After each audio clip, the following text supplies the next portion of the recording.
This video is going to explore the first law of thermodynamics and go through how we come up with the equation the heat of the system is equal to the heat of the surroundings.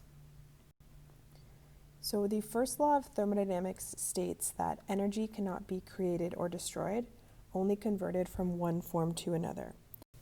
And when we talk about forms of energy, what we mean is the energy will be converted back and forth between kinetic energy and potential energy.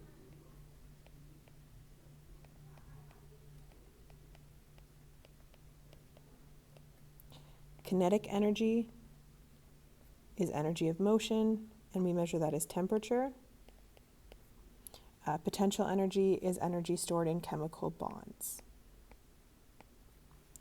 So we can mathematically express this in the following way. So in an isolated system, and an isolated system, just as a refresher, is a system in which energy and matter cannot move in or out.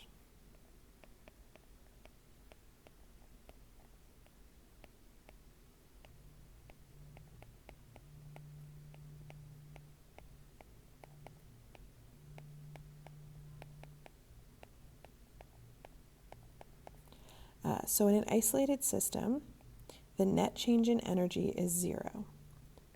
So we can write that as delta E equals zero. So we can also state that the energy change, because within our isolated system, we're going to have our system or our reaction. So the energy change of our system plus the energy change of our surroundings.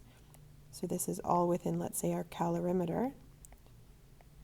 That will be the net change. That's going to equal zero. So we've just expanded the first equation into the second.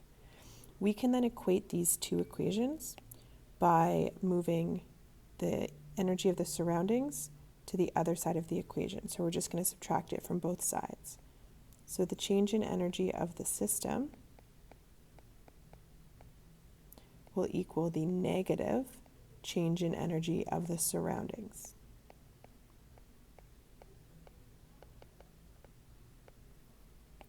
And this negative sign is because the processes that take place, so energy lost or energy gain, are opposites. So if the system loses energy, that's a negative change in energy. That means the surroundings gain energy. That's a positive change. We're now going to look at two scenarios. The white box represents an isolated system. And so this means that no energy can enter or exit the system in either of these cases. And this white box might be something as simple as a styrofoam container that's going to keep all of the energy either in or out of the system. So in our first scenario on the left here, we're going to look at what happens if the system loses energy. So the system releases or loses energy.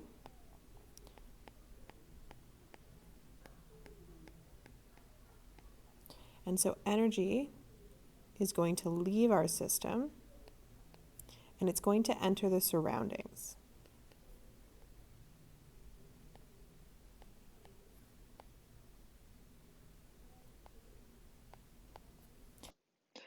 So what is happening here is that the change in energy of the system is negative. It's losing energy.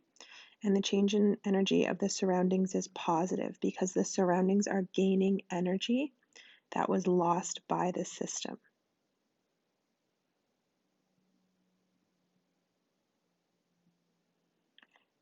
That's why in the equation that we talked about earlier, we had delta E of our system is equal but opposite. So delta E of our system is equal to negative delta E of our surroundings.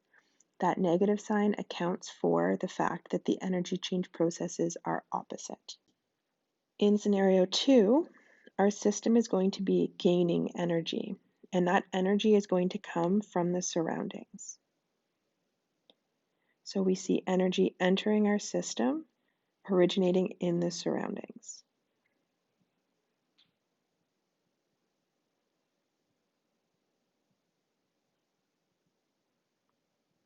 So the change in energy of our system is going to be positive. The surroundings are losing energy. That energy is going into the system, and therefore the surroundings are going to experience a negative change in energy.